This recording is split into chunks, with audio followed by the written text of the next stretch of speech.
welcome to the second installment of Bristol's academic colloquium, A More Perfect Union, Diffusing Disinformation and Promoting Critical Thought.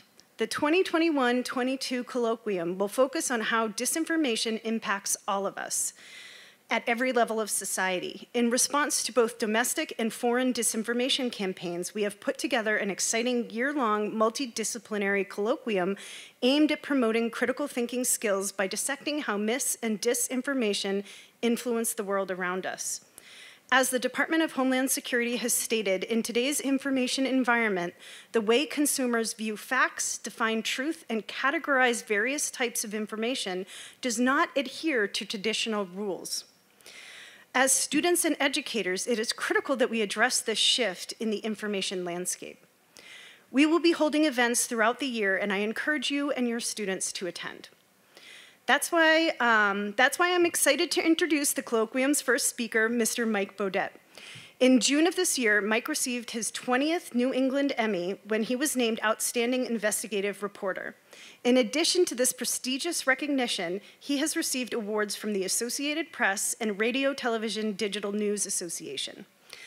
Mike teaches full-time at Northeastern University and is joining us today to present Misinformation and the Threat to Our Democracy, Why You Can't Tune Out. I want to especially thank Ron Weisberger and the Holocaust and Genocide Center for sponsoring today's speech. And without further ado, Mr. Beaudet. All right, so I just wanted to thank everyone here in person and online for inviting me here today to come to Bristol Community College.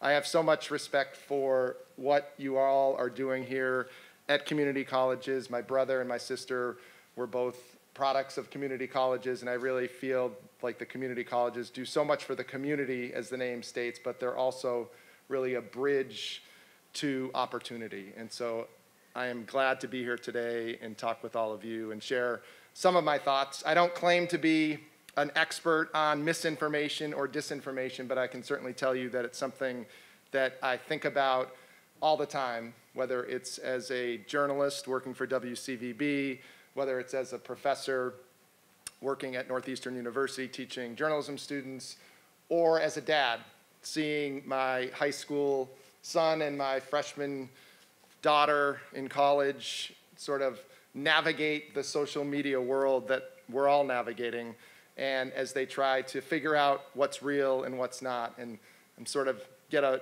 regular wake-up call as I hear some of the things that they say and as they try to figure it all out. So I just wanted to talk a little bit about my background. As I mentioned, I work at WCVB. I'm part of the 5 Investigates team.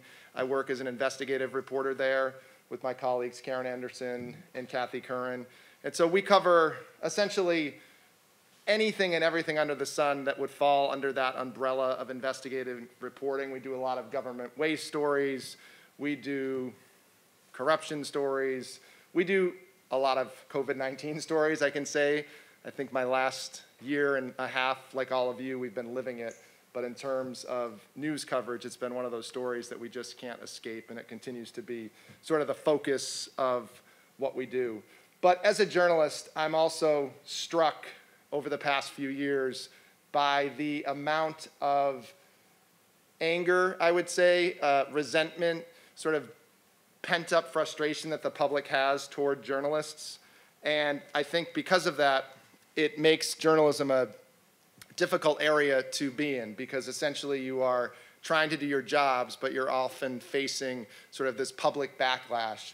And I think we learned from our former president that if you don't like the coverage that's being done about you, that you immediately jump into the mode of fake news. If you don't like it, it must be fake. And so I think that's trickled down into really all areas of society, where if people don't like the stories that you're reporting on, they immediately jump to saying it's fake news. And so I'll talk a little bit about some of the challenges that that presents as journalists.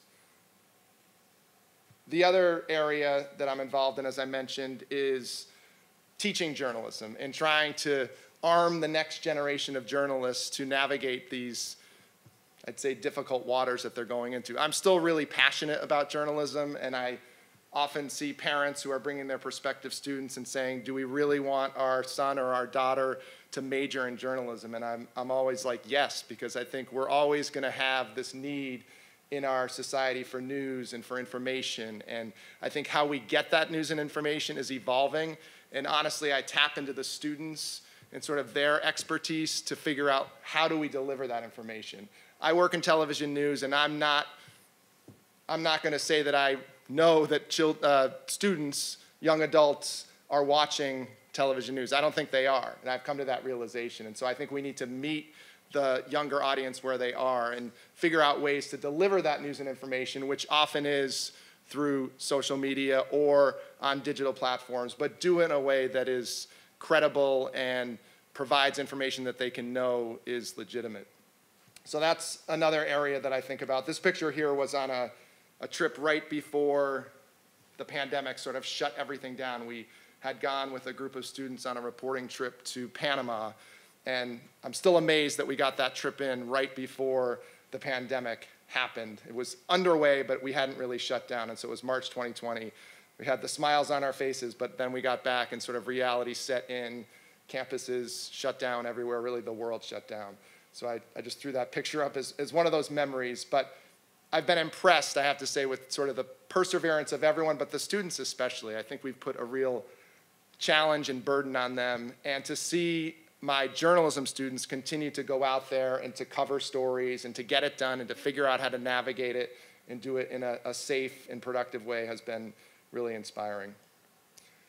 And then finally, sort of the other hat that I look at misinformation and disinformation on is through the eyes of my daughter and my son, as I mentioned. And I'm often sitting at the kitchen table, and my son, who's a junior in high school, will come up and say, hey, he's looking at his phone, as they all are, occasionally looking up, but did you know that Joe Biden said, insert ridiculous comment here, or did you know this, or did you know this? And he's a really smart kid. He does really well in school, but I'm often just amazed at the amount of information that is pouring in all the time, and how I think it's really challenging for all of us, but especially our young adults, to sift through and figure out what is legit and what is not. So those are the three sort of silos that I look at this issue under. So I thought it would be helpful just to talk about misinformation and disinformation and what they are. The real simple definition of misinformation, which is sort of the broader context, is this idea of incorrect or misleading information, essentially false information. And we know certainly there's a lot of that out there. And then when we look at disinformation, we think about that as a subset of misinformation. And the difference here to really point out is not only is it false, because we know there's a lot of false information out there, but it's put out there and it's intended to deceive the public.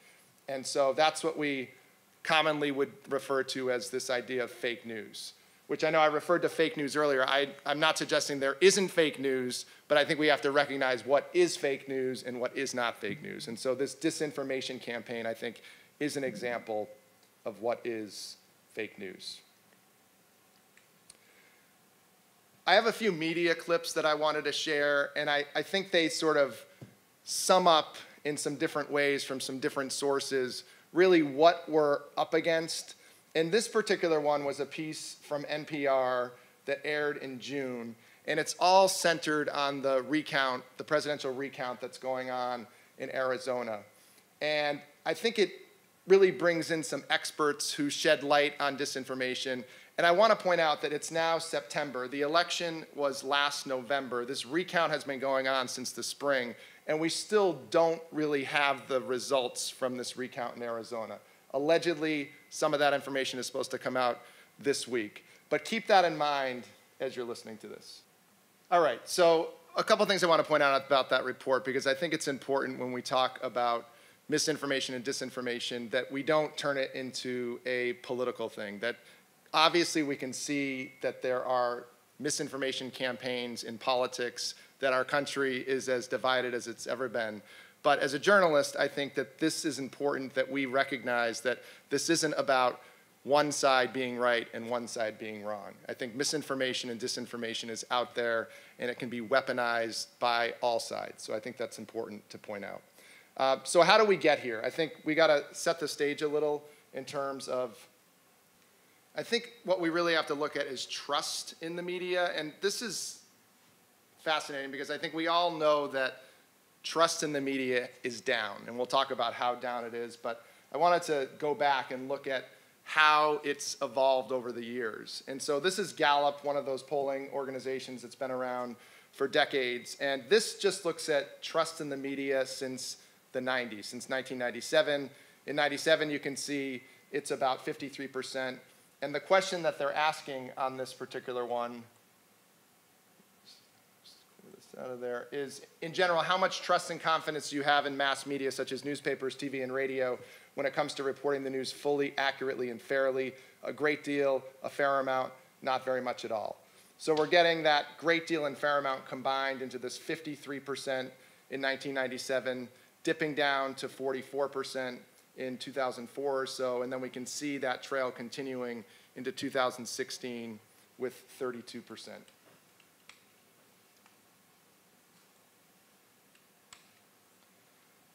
Gallup, to give you a little more history, first measured trust in the media back in 1972. 68% of Americans said they trusted it.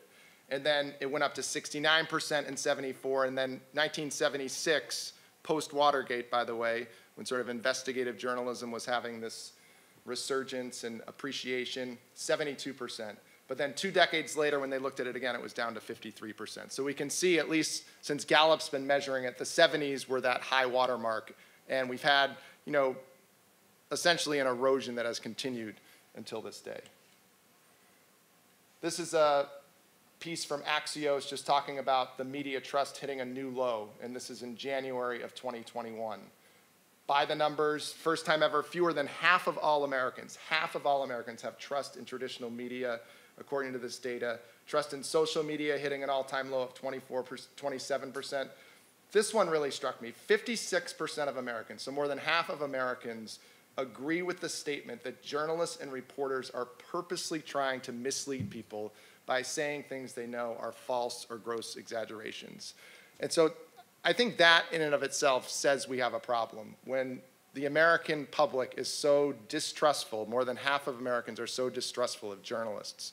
And I would argue that part of the reason that we have this problem is because of the proliferation of cable news channels, the 24-hour news cycle that we've seen develop, sort of the blurring of the lines between what is actually news and what is opinion.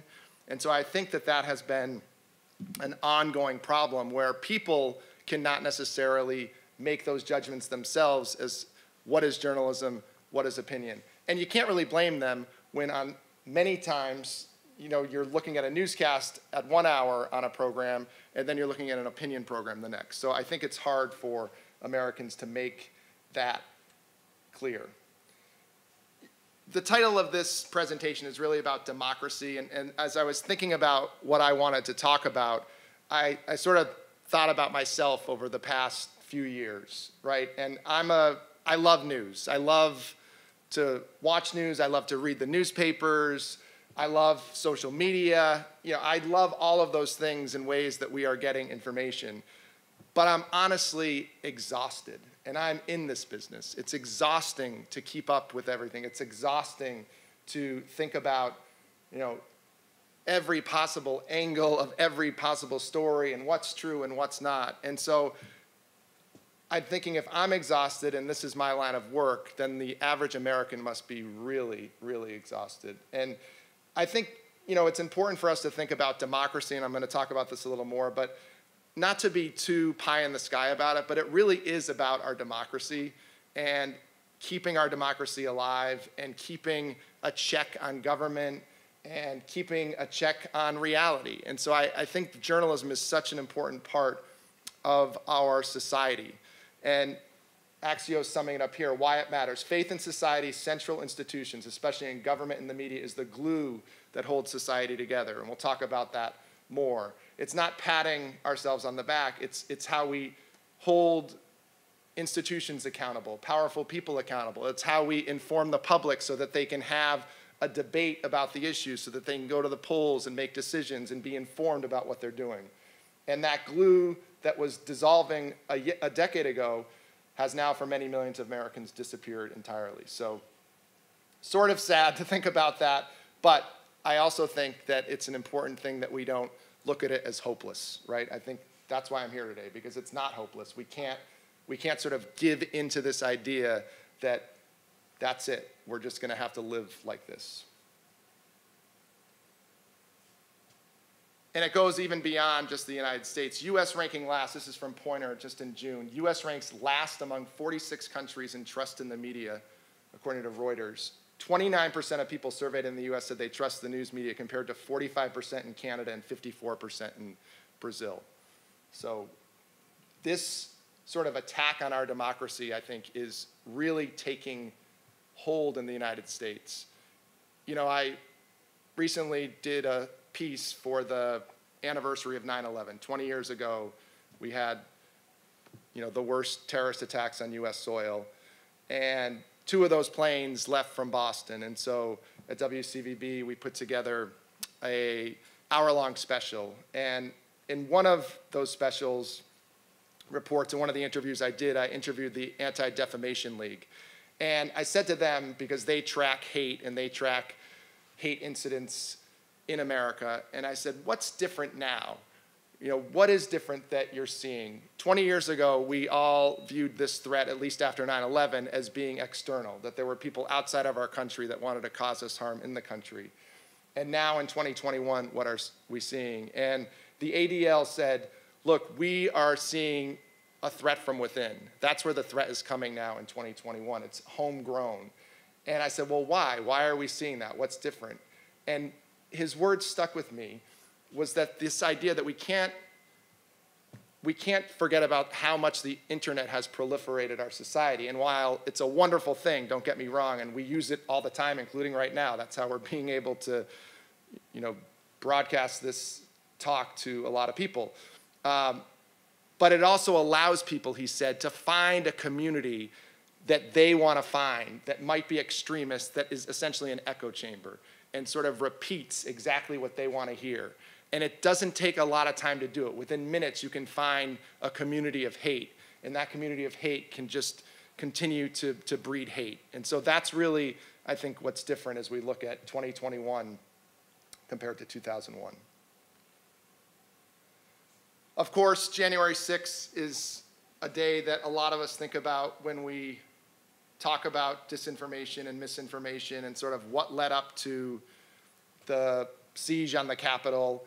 And I thought that PolitiFact here with the Poynter Institute did a nice job. I pulled out just some of this report that they put together, but they essentially looked at some of the people who were involved. And I know we've been hearing a lot of coverage of it, but what struck me with this piece and why I'm playing it for you is just, again, what some of the people who were there were hearing, what they were thinking, what they believed.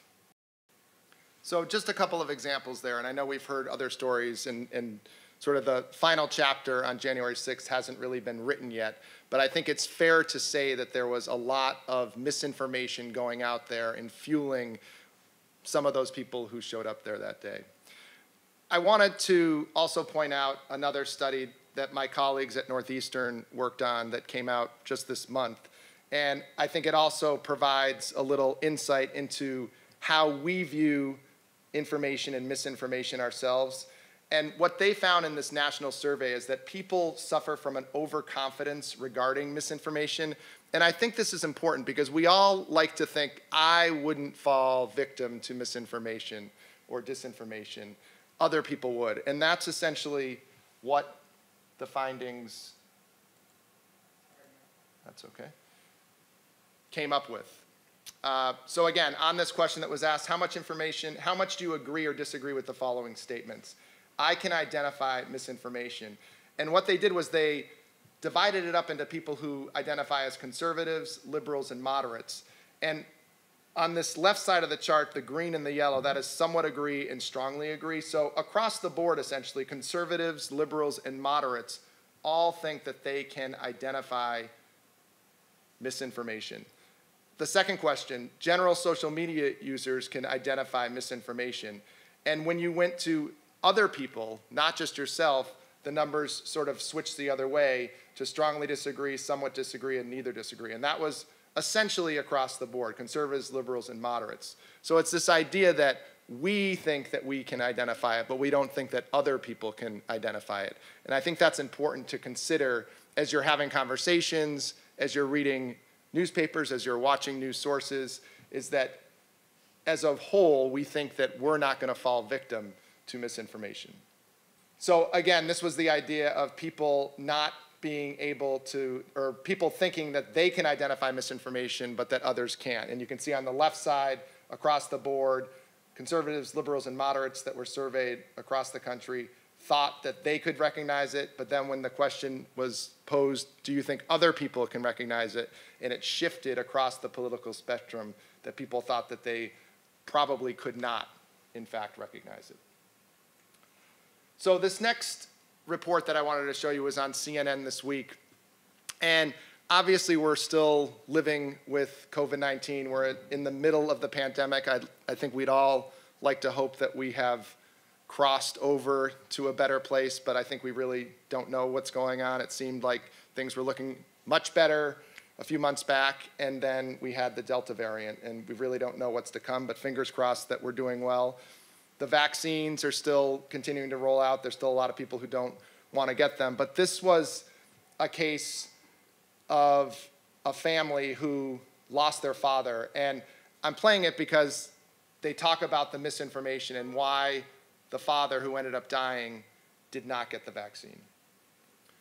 So again, wanting to point out this issue with the vaccine, not because I'm trying to make it a political issue, because I even think the daughter made the point that her father was in the middle, her father was consuming information from a variety of sources, but it was that source information that made him hesitant. And so she thought that misinformation that he was consuming, even as someone in the middle, ultimately cost him his life.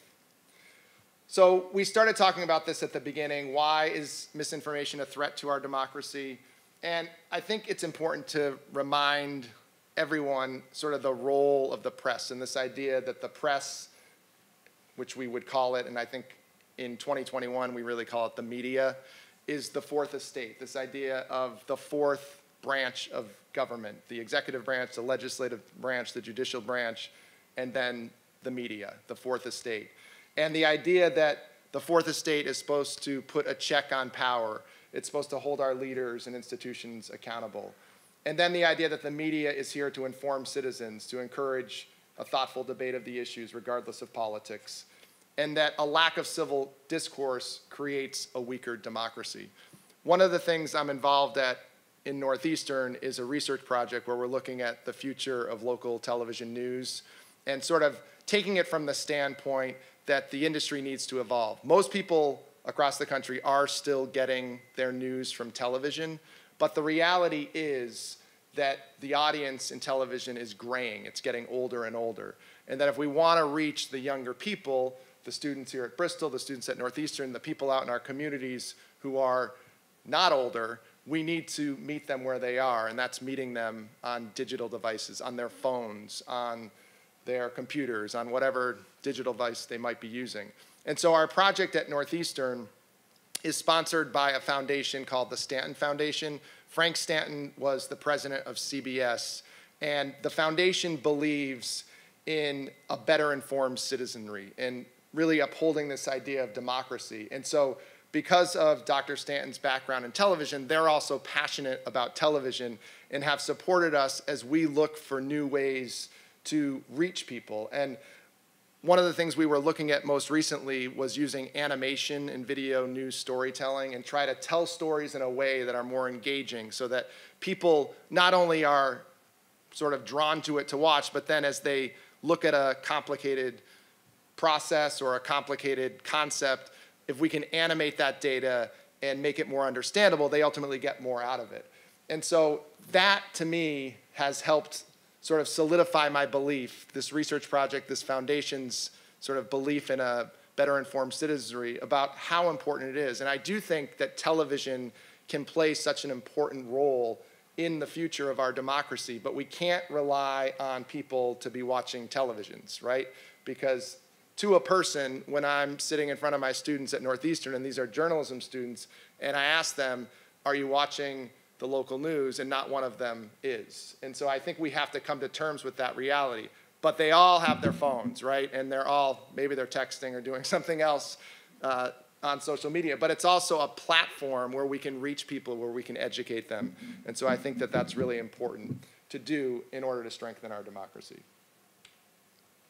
So hopefully I haven't depressed you, right? I don't think all hope is lost. I don't think we should tune out, although I've certainly thought about it myself. And I think we all have days when we want to tune out, and I don't think there's anything wrong with that. I think sometimes we do need to tune out. But I think as a society, as a community, we can't afford to tune out. We can't just stop thinking about what's going on in our communities. We can't stop caring about what's going on in our communities.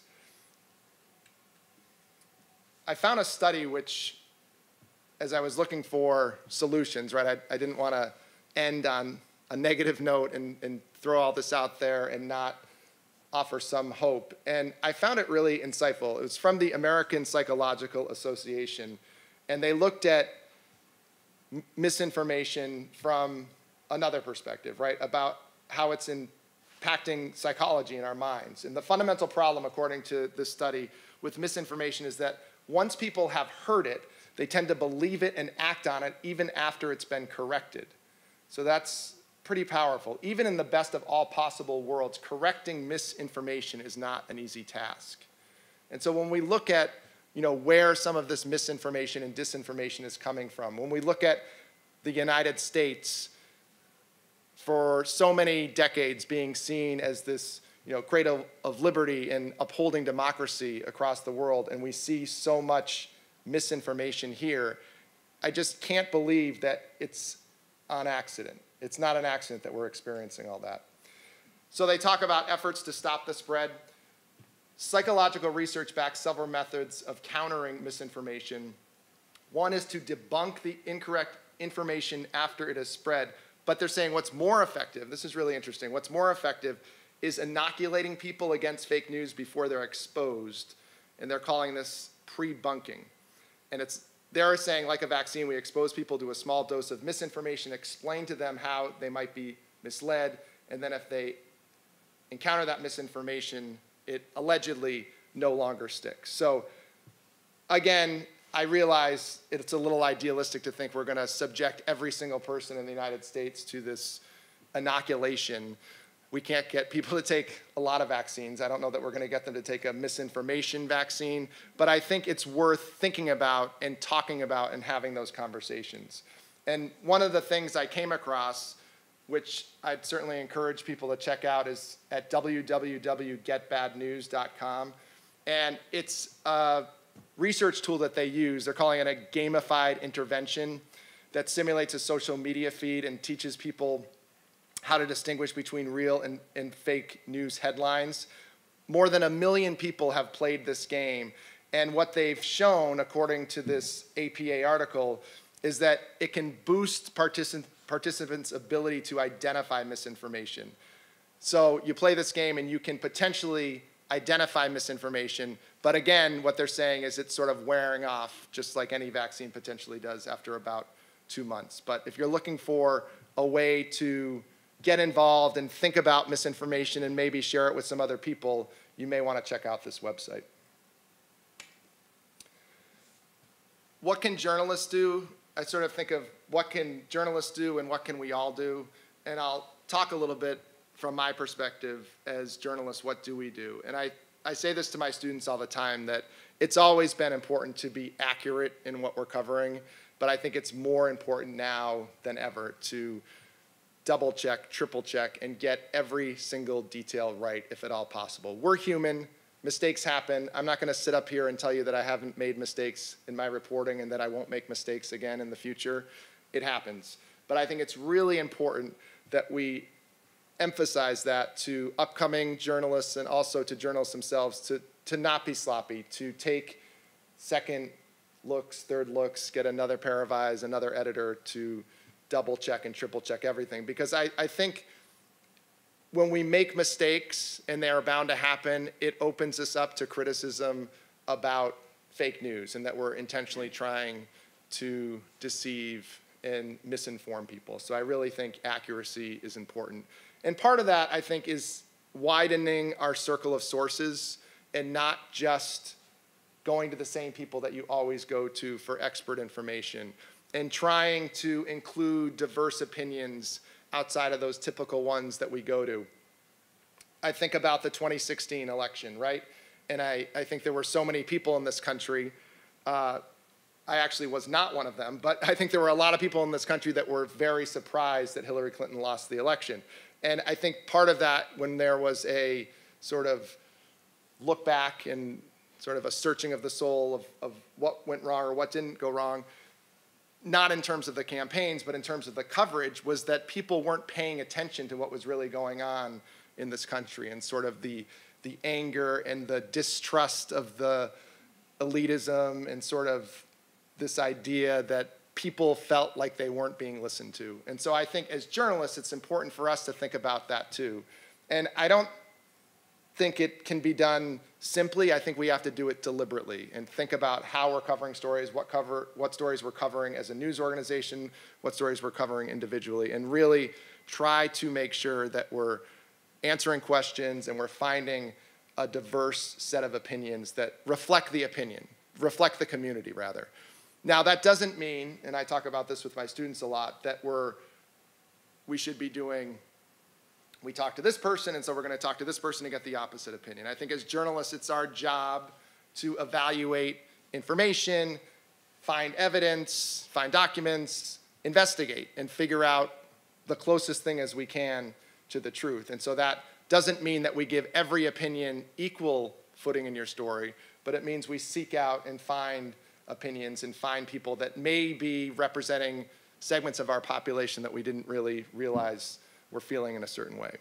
And then the final one is, I think, builds off that. It's just staying true to the truth as much as you possibly can. I really don't believe, that I go back to that earlier statistic that I pointed out, where they think that journalists are deliberately misleading people. And I just, as a reporter, I find it offensive that people would think that. I didn't get into this business because I wanted to deceive people. And I know a lot of journalists who work in all sorts of news organizations, and I know they didn't get in it for those reasons either. Are there one-offs? Of course. There's always a one-off in every field imaginable, and there are people doing bad things in every field. But I think as an industry, as a profession, journalists are in it because they want to inform their communities, they want to make a difference, and they want to spread the truth as much as they possibly can. So this sort of leads into what can you do, right? What can we all do? I think journalists have a responsibility, but I think the public also has a responsibility when it comes to misinformation and disinformation. And I think it's all of our jobs to stay informed and to read a variety of sources and think about what sources you're getting. I think one of the best ways to expose yourself to a lot of different sources is through social media, is through Twitter, because you can be following so many different news organizations at once that allow you to get a lot of different opinions. So we shouldn't always be turning to CNN, the New York Times, the Washington Post, Fox News, whatever your sort of go-to media source is. We should mix it up. And I think it makes us better informed as citizens to make decisions and figure out, okay, this source says this source says this, where is the truth? And oftentimes the truth is somewhere in the middle, but it's not on the extremes. That builds into this idea of media literacy and figuring out how to identify the credibility of news sources. I go back to my son sitting at the kitchen table numerous times over the past 6 months. I was working from home for WCVB for a lot of time, and so last year, my son was remote for high school, and so I felt like I was sitting in on his classes, right? It was actually an enjoyable experience on many days, but some days I just wanted to put my headphones on and not hear it anymore. But we'll be sitting there having a conversation, and he'll come out with these, sort of outrageous statements, and I'll say, "What's your source? Where are you getting this from?" And he's like, "Oh, it's on the internet." Yeah, I'm like, "Right, but who posted it? And where did they get the information from?" And so I think it's important that we really understand that information, just because it's online, it's obviously not true. And we need to sort of peel back the layers of the onion and figure out, okay, if someone's saying that, what is it, who said it, where are the facts to back it up. And I think that sort of builds into the next thing. I think we all have a responsibility to think before we share social media posts, and that we really, if we're going to share information, I think we have a responsibility to our friends, right? It could be as simple as your circle of friends on Facebook, that we evaluate what that information is and make sure that it's actually factual. And then I think to the last point is, like, we can't tune out, right? We can't tune out. As much as we have those days every once in a while where we may want to tune out, I think we really owe it to society, to ourselves, right? This is our community. This is our country. These are our towns. This is our family. I mean, you can really bring it into your circle and your personal circle and think about the next generation and the next generation after that. And I think if we tune out, things are going to get worse. But if we really make a concerted effort to think about misinformation and try to stop its spread, then we can, both as citizens and as journalists, hopefully make an impact and hopefully at least be more aware to recognize it and figure out when it's out there. All right, I know I've done a lot of talking, so I wanted to open it up for questions if anyone had any in person or online. And I think if you have any questions, you could throw them in the chat. Who would do it, and if the government would do it? But it still gets into that basics of trust.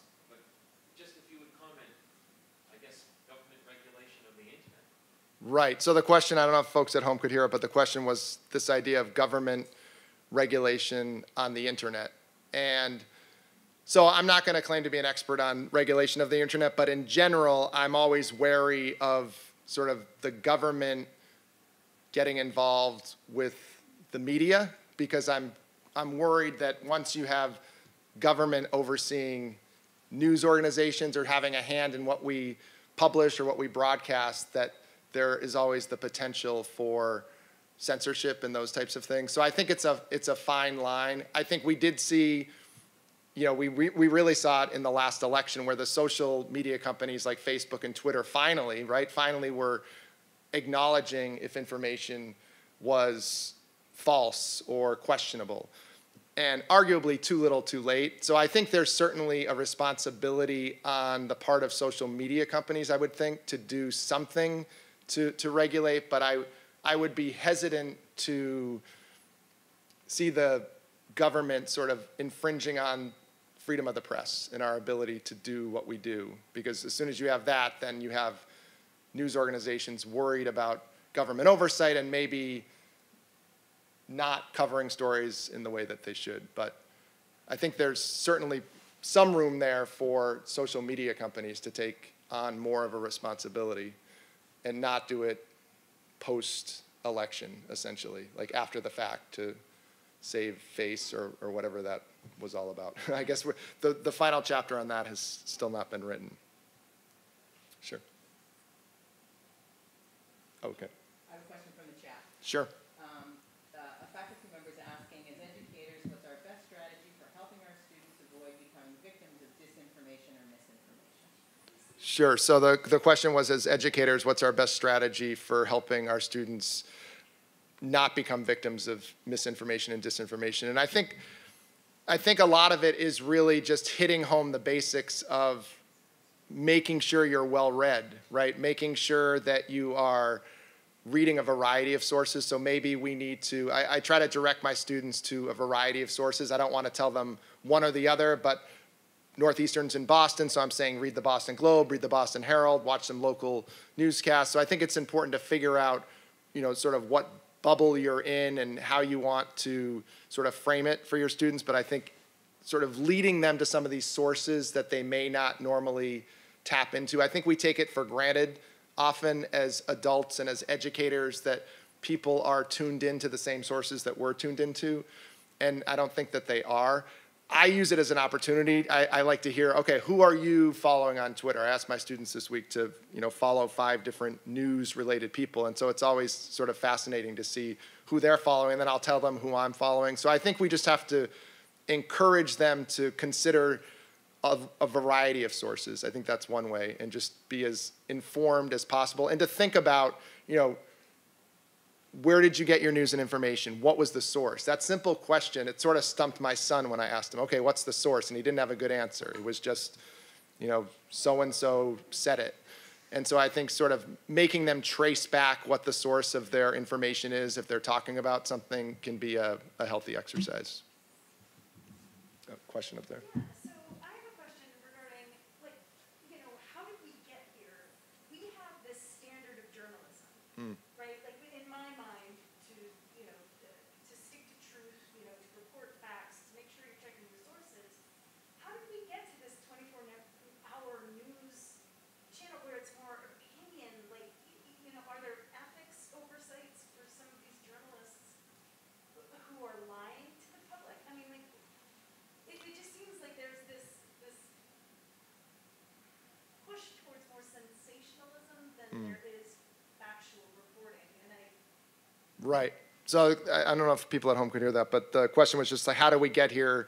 And sort of the idea of we have these 24-hour news stations, and it's so muddy what's fact and what's fiction. I think part of it is just a reality of the 24-hour news cycle, which really developed over the past, 20, 30 years. But it's not easy to fill 24 hours of news. And so you can't you're going to potentially be repeating the same stories if you're just doing news, or you can't afford to hire a staff that can do that. And so what's easy to do? Oh, I'm going to put 3 talking heads on and have a shouting match, and I can fill that up, and maybe it makes for entertaining television. So I think that's part of it, is just sort of the world we live in, that we have this, and I don't think we're not going to change that. I always, whenever I'm talking about the internet or 24-hour news, I always try to take a step back, and I don't want to be considered like the old guy who's saying, back in my day, we did it this way, because I recognize that this is here to stay, and in so many ways, it's great. But I think it is sort of the nature of the beast, because we've created this ecosystem, and so we've allowed it. We've allowed a lot of hot air to fill it up. So I don't know what the solution is. I wish there were an easy solution, but I think the public can demand. I mean, part of it is don't watch stuff that is garbage, right? If you're not watching, they're not going to do it. And I think watch the quality content or read the quality content. Pay for, no one wants to pay for news anymore, right? We don't want to pay for it. I can get it for free. Well, maybe if you believe in democracy, you should be paying for a subscription to a newspaper, because we've got an industry that's hurting. So I think we have to recognize that and maybe support some of those institutions that are producing quality news and information. That being said, I don't think it's just traditional media that's doing a good job. I mean, we look at Vice, for instance, is doing some amazing reporting and making it really compelling and interesting to younger people. So I don't want to sit up here also and say it's only sort of the traditional mainstream media. I think there's a lot of alternative media out there that's really good. Some of the, nonprofit journalism that's popping up across the country. So there is a lot of that out there. I think we just really need to make sure we're supporting it, and that will hopefully make it flourish. Sure. A couple of questions in the chat. What hope can you offer as a way out of our polarization? Once one side accuses the other of mendacity, how can our society move forward in seeking truth? Right. It is so divided, and I don't know. I'm often speechless when I think about how divided our country has become in terms of that polarization, and how do we get beyond that. And I'm not sure of the answer. All I know is, you sort of from a journalist perspective, I think we just have to double down on the truth and keep doing what we're doing, and sort of tune out the noise, and be in a position where we're doing it for the right reasons. And I think as people in society, you have to do the same thing. You have to, care. You have to get out and vote. You have to, get involved in your community. You have to be informed about your community. But I don't know. I mean, this polarization is scary to me on so many levels, and how everything becomes political now, right? Who would have thought that?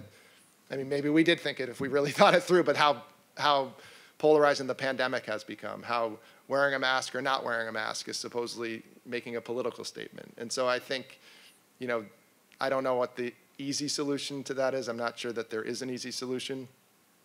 But I think it goes back to this idea that, you know, we can't tune out, we can't give up. You know, we can't, yes, I don't think it's an easy road ahead, but I think we have to, you know, stick to sort of the principles of journalism and a free society and what we value in that, and hope that this is a journey that's getting us somewhere. I don't know where, but hope that there's another sort of side to all this.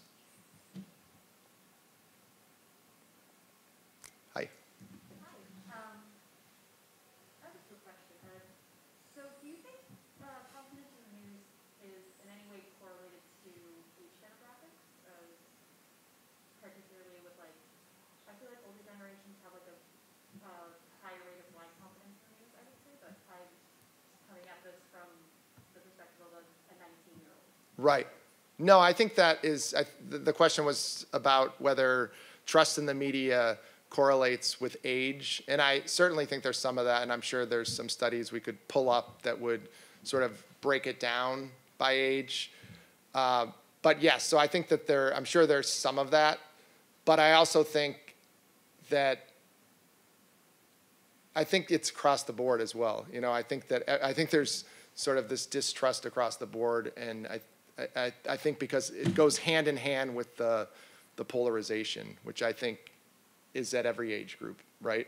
And so I think because of that, there is this distrust. But I would not be surprised to see that there's even more distrust among younger generations, because you've never really been tuning into certain TV stations. You've never been reading certain newspapers. And then you're also bombarded with all this information. I mean, it's hard to know.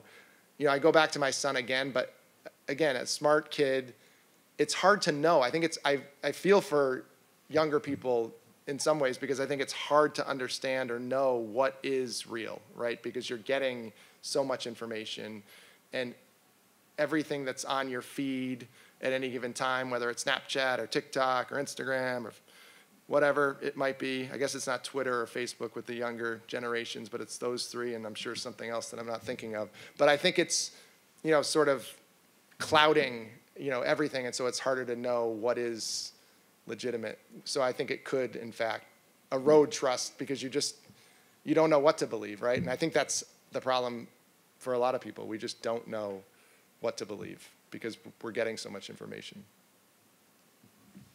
Right? So my question is a follow-up to that. I'm really enjoying your presentation. Do you think that truth is ultimately going to have to be something to be paid for, because you're just not going to be able to, the average person is just not going to be able to sort it out anymore? And if we do have to pay for it, what does that mean for like the field of journalism, for example? In other words, somebody's going to have to be a certified truth teller in the news journal and have like all the appropriate sources. I mean, I would certainly pay for that just so I can get straight facts on whatever the topic is that's interesting. Right.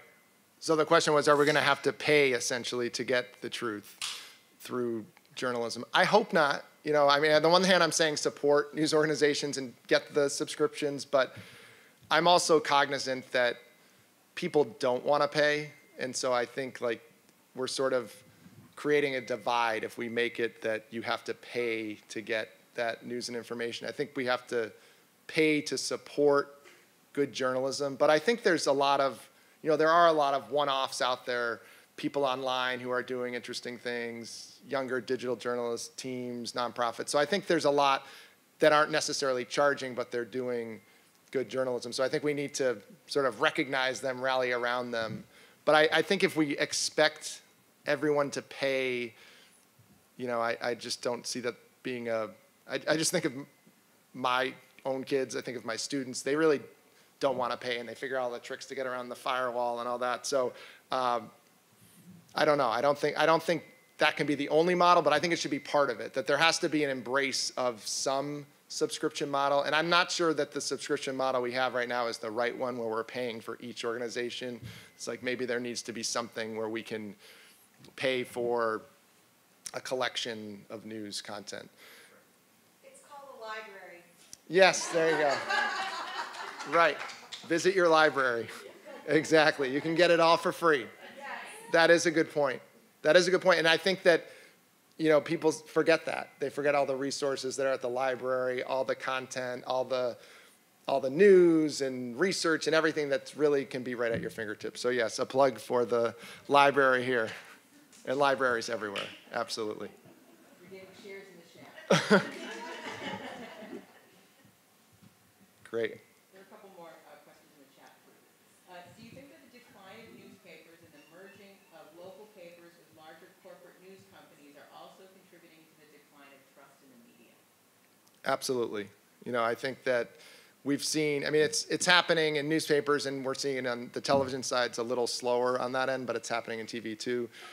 We're seeing, corporations gobble up these newspapers and essentially gutting the staffs, right? So the newspaper in your small town newspaper isn't the small town newspaper that it used to be. And, the quality of the coverage isn't what it used to be. You think of how many robust newspapers there were, here in Massachusetts, right? And how that's changed over the last 10, 20 years. And so I think that does, it makes people, they pick up a newspaper and they're seeing essentially an article that was recycled and printed in 10 different newspapers or printed all over, and they're savvy enough. I think people are savvy enough to recognize like what's a local news article, who's a local reporter who's actually covering news in their community. And so I think that sort of contributes to it, that you're not going to get a lot of the information that you once relied on.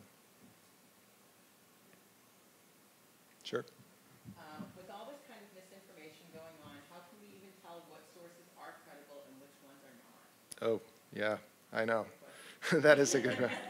Right. How do we tell what's credible and what's not? Well, I think part of it is researching the news organization itself, right? And I think you have to, if you see a source of information, what is the source? And then do your own search on that source. We always joke at the office at WCVB that we, start many of our investigations with a Google search, but it's true, and you're always amazed at how much information you can find on a Google search. And so I think, if it's looking at the source and Googling the source and figuring out what people are saying about it, and is it credible, and who works there, and who's funding it, and those types of things. So it does require more work on the part of the consumer, but I think especially if it's something that seems unbelievable, and not necessarily like, I don't believe it, but you're like, wow, that's unbelievable, that you have to do your due diligence and really try to figure out what the source of that information is.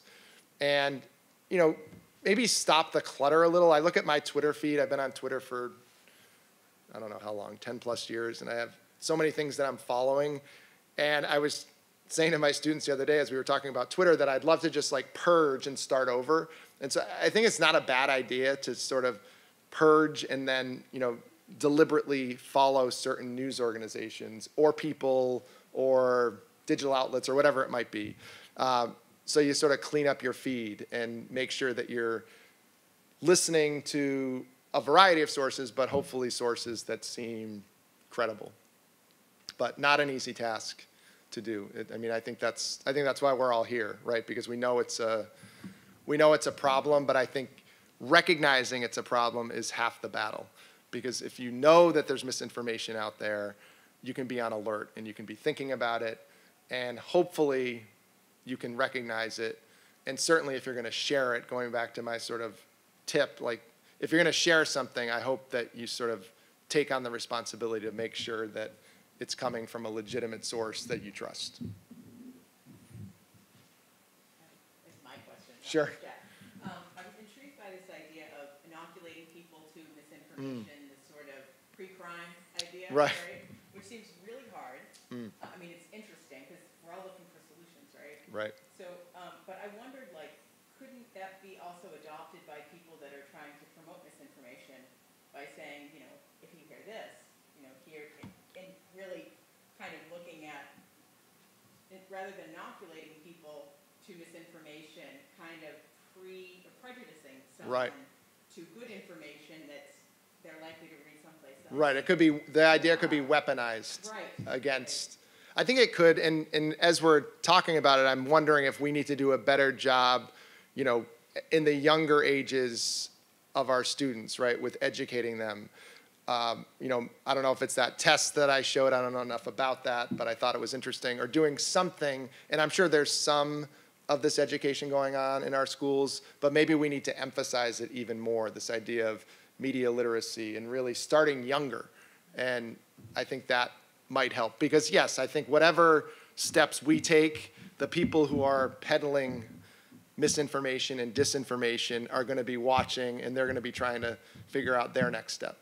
So I think we have to be vigilant, but again, I think we still need to do something. And so you know, as educators, I think starting this process before they get to college makes a lot of sense, and making it really a robust curriculum, emphasizing it, because it really does influence everything that they do in their lives.